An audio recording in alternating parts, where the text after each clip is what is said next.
1975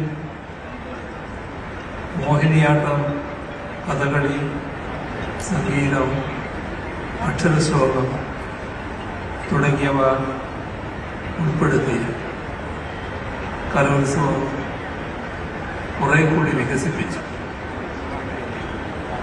2009 മുതലാണ് കേരള സ്കൂൾ കലോത്സവം എന്ന പേരിൽ ഇതറിയപ്പെടാൻ തുടങ്ങിയത്. 70 വർഷം കൊണ്ട് ഈ മേളക്ക് കഥകളി, സംഗീതം, അക്ഷരശ്ലോകം തുടങ്ങിയവ ഉൾപ്പെടുത്തി കലോത്സവം കുറെ കൂടി വികസിപ്പിച്ചു. 2009 മുതലാണ് കേരള സ്കൂൾ കലോത്സവം എന്ന പേരിൽ ഇതറിയപ്പെടാൻ തുടങ്ങിയത്. 70 വർഷം കൊണ്ട് ഈ മേളക്ക് വന്ന മാറ്റം അമ്പരപ്പിക്കുന്നതാണ്. 56-ൽ 200 മത്സരാർത്ഥികൾ ഇന്ന് 14,000-ത്തിലധികമായിരിക്കുന്നു. ഒരു പരാതിക്കും ഇട നൽകാതെയാണ് ഇപ്പോൾ കുറേ വർഷങ്ങളായി കലോത്സവം നടക്കുന്നത്. ഇത്തവണയും അതങ്ങനെയാവാൻ എല്ലാവരുടെയും സഹകരണം ഉണ്ടാവണമെന്നാണ് സ്വാഗത പ്രസംഗത്തിലൂടെ അഭ്യർത്ഥിച്ചത്. അതുണ്ടാകും എന്ന് പ്രതീക്ഷിക്കുന്നു.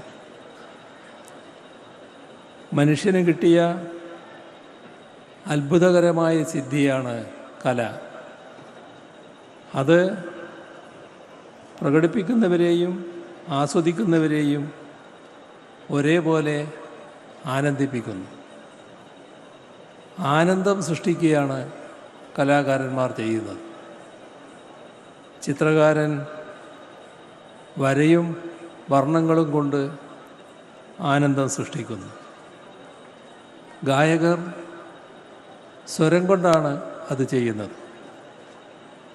അഭിനേതാക്കൾ ശരീരം കൊണ്ടും ശബ്ദം കൊണ്ടും മുഖഭാവം കൊണ്ടും എല്ലാം അത് സൃഷ്ടിക്കുകയാണ്.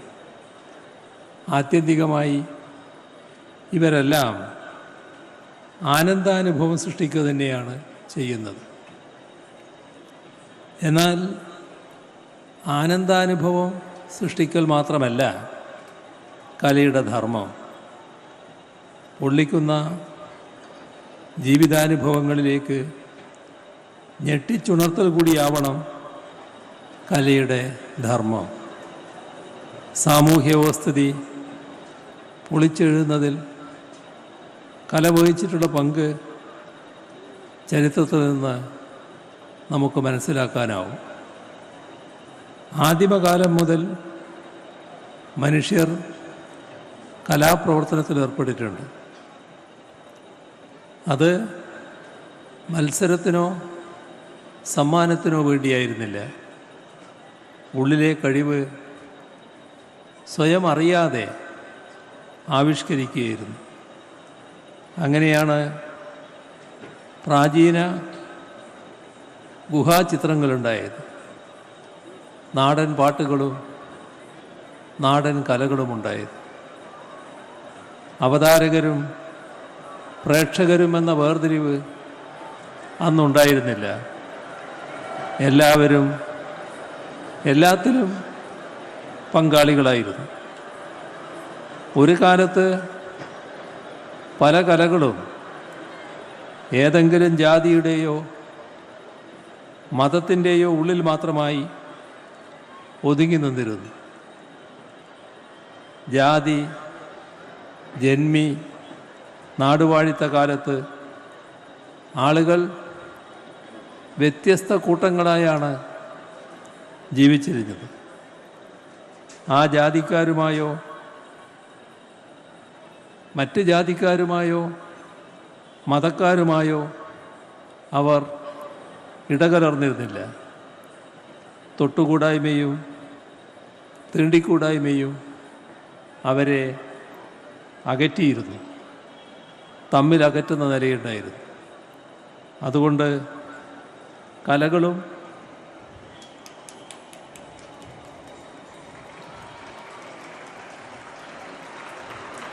കലകളും അതത് സമുദായങ്ങളിൽ ഒതുങ്ങി.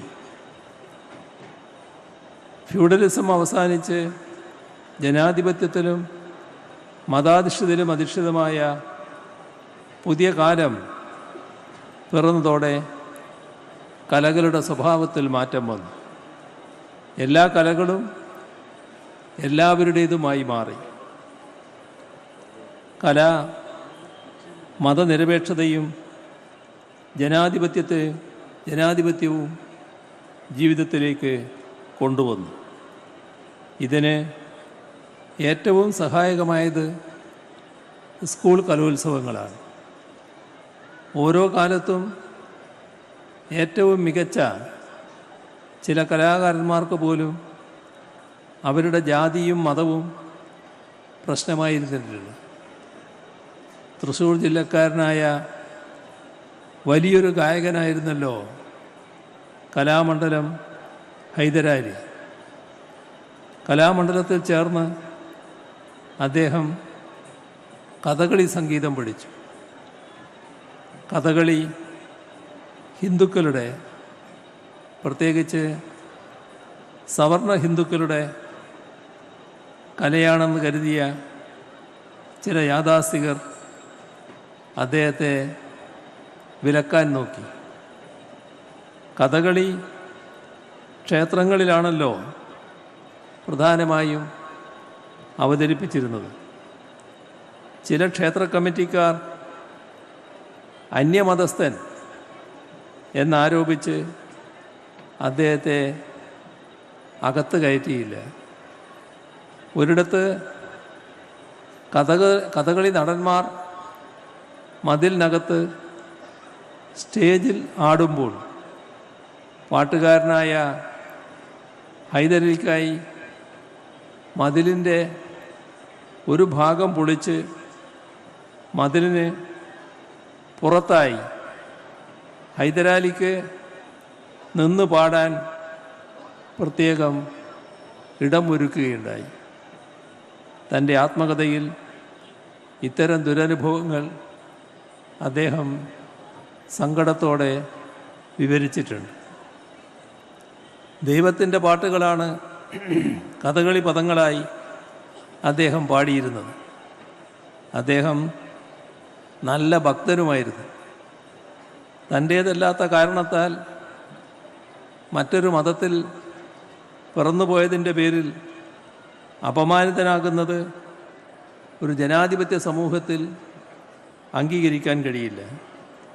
അതേസമയം നിരവധി ക്ഷേത്രങ്ങൾ സന്തോഷത്തോടെ അദ്ദേഹത്തെ പാടാൻ അകത്ത് കയറ്റിയിട്ടുമുണ്ട്.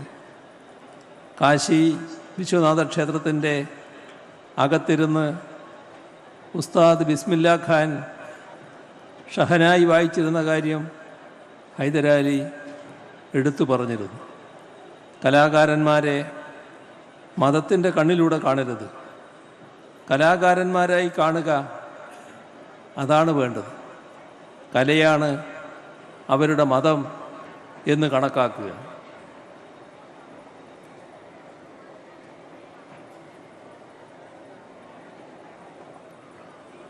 കേരളത്തിൽ ഏറ്റവും അധികം പേർ ഏറ്റുപാടിയ മാപ്പിളപ്പാട്ട് നീലക്കുയിൽ എന്ന സിനിമയിലെ കായലരികത്ത് വലയെറിഞ്ഞപ്പോൾ വളകിലിക്കിയ സുന്ദരി എന്ന് തുടങ്ങുന്ന പാട്ടായിരിക്കും.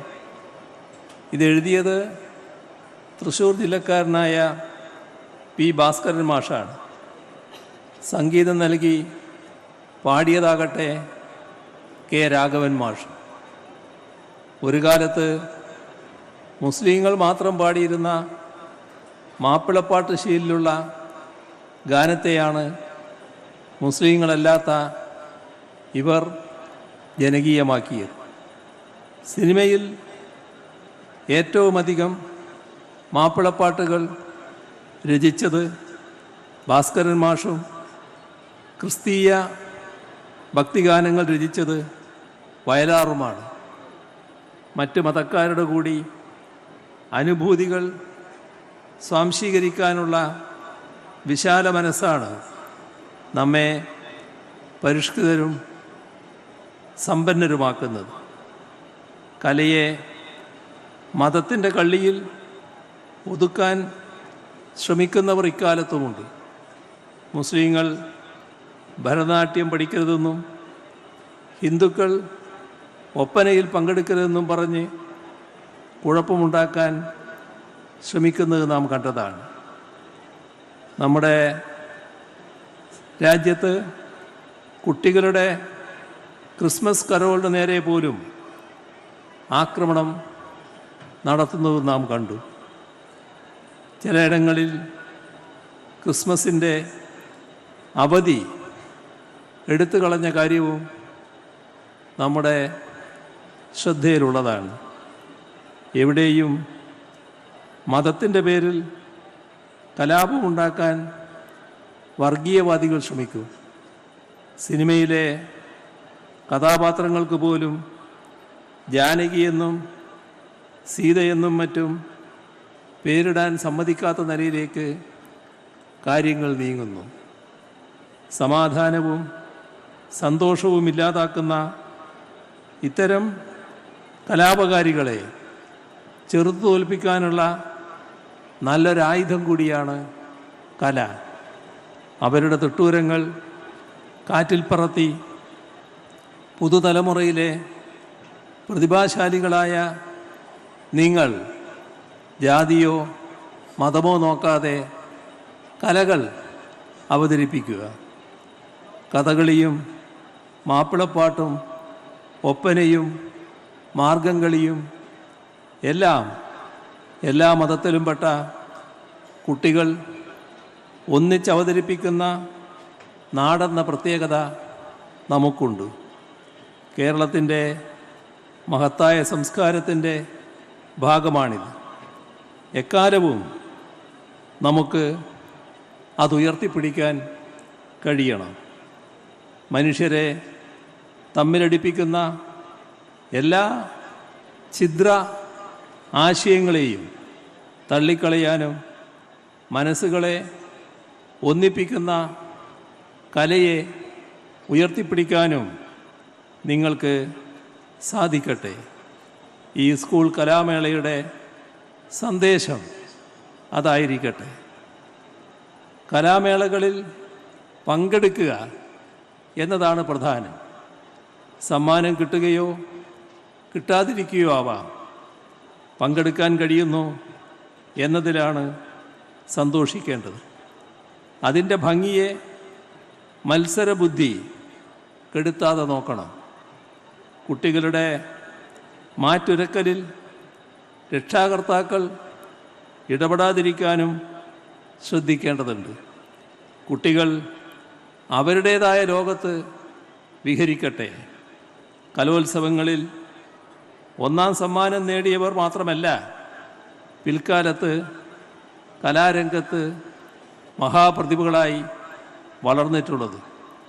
2ഉം 3ഉം സ്ഥാനങ്ങൾ കിട്ടിയവരും ഒന്നും കിട്ടാതിരുന്നവരും ഒക്കെ വലിയ പ്രതിഭകളായി പിൽക്കാലത്ത് ഉയർന്നു വന്ന ചരിത്രമാണ് ഇവിടെയുള്ളത്. അതായത് ഒരു മത്സരം ഒരാളുടെയും കഴിവിൻ്റെ ആത്യന്തികമായ ഉരക്കല്ലല്ല. കലയുടെ വലിയൊരു പ്രത്യേകത അതിൻ്റെ ആസ്വാദനം വ്യക്തിനിഷ്ഠമാണ് എന്നതാണ്. ഒരാൾക്ക് മികച്ചത് എന്ന് തോന്നുന്നത് മറ്റൊരാൾക്ക് മികച്ചതാണെന്ന് തോന്നണമെന്നില്ല. ഒരാൾക്ക് മോശമെന്ന് തോന്നുന്നത് മറ്റൊരാൾക്ക് മികച്ചത് എന്ന് തോന്നുകയും ചെയ്യാം. ജൂറിയുടെ തീർപ്പിനെ ഈ മനോഭാവത്തോടെ വേണം കാണാൻ. പ്രകടമായ ഏതെങ്കിലും ക്രമക്കേട് എവിടെയെങ്കിലും ഉണ്ടായാൽ അത് അപ്പീൽ വഴി പരിശോധിക്കാനുള്ള സംവിധാനം ഏർപ്പെടുത്തിയിട്ടുമുണ്ട്. മത്സരിക്കുന്നത് കുട്ടികളാണ്, രക്ഷിതാക്കളല്ല. ആ ഓർമ്മ വേണമെന്നതാണ് പൊതുവെ അഭ്യർത്ഥിക്കാനുള്ളത്. കുഞ്ഞുങ്ങളുടേത് ശുദ്ധമായ മനസ്സാണ്. അതിലേക്ക് കാലുഷ്യത്തിൻ്റെ കണിക പോലും കടക്കാതിരിക്കാൻ എല്ലാവരും ശ്രദ്ധിക്കണം. നല്ല മനുഷ്യരാക്കുക എന്നതാണ് കലയുടെ ധർമ്മം. ആ കലയെ മറിച്ച് എന്തിനെങ്കിലുമായി ഉപയോഗിച്ചുകൂടാ. ഈ കാര്യം ഓർമ്മിപ്പിച്ചുകൊണ്ടും ഇവിടെ വിവിധ മത്സരങ്ങളിൽ പങ്കെടുക്കുന്ന കുഞ്ഞുങ്ങൾക്കെല്ലാം ഭാസുരമായ ഭാവി ഉണ്ടാകട്ടെ എന്നാശംസിച്ചുകൊണ്ടും 64ാമത് കേരള സ്കൂൾ കലോത്സവം എല്ലാവരുടെയും അനുമതിയോടെ നിറഞ്ഞ സന്തോഷത്തോടെ ഉദ്ഘാടനം ചെയ്ത് അറിയിച്ചുകൊണ്ട് അവസാനിപ്പിക്കുന്നു. നിങ്ങൾക്കെൻ്റെ സ്നേഹാഭിവാദനങ്ങൾ. ബഹുമാനപ്പെട്ട മുഖ്യമന്ത്രിക്ക് പൊതുവിദ്യാഭ്യാസ വകുപ്പിന്റെ സ്നേഹോപഹാരം നൽകുന്ന ചടങ്ങാണ് അടുത്തത്. ഉപഹാരം നൽകുന്നതിനു വേണ്ടി ബഹുമാനപ്പെട്ട പൊതുവിദ്യാഭ്യാസവും തൊഴിലും വകുപ്പ് മന്ത്രി ശ്രീ വി ശിവൻകുട്ടിയെ സ്നേഹാദരങ്ങളോടെ ക്ഷണിക്കുന്നു. ഉപഹാരം ഏറ്റുവാങ്ങുന്നതിനു വേണ്ടി ബഹുമാനപ്പെട്ട കേരള മുഖ്യമന്ത്രി ശ്രീ പിണറായി വിജയനെ സ്നേഹാദരങ്ങളോടെ ക്ഷണിക്കുന്നു.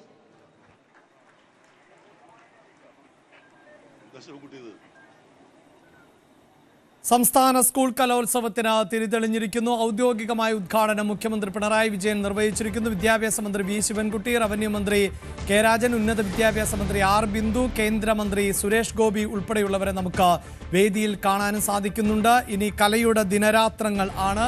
പൂരത്തിൻ്റെ നാട്ടിൽ ആണ് ഇത്തവണ കലയുടെ മാമാങ്കം നടക്കുന്നത്. ശക്തന്റെ തട്ടകത്തിൽ നേരത്തെ തന്നെ മത്സരങ്ങൾ ആരംഭിക്കുമ്പോൾ വലിയ ആവേശത്തിമിർപ്പിൽ ആണ് കേരളം. പ്രത്യേകിച്ച് ഏഷ്യയിലെ തന്നെ ഏറ്റവും വലിയ കൗമാര ഉത്സവത്തിനാണ് തുടക്കം കുറിച്ചത്.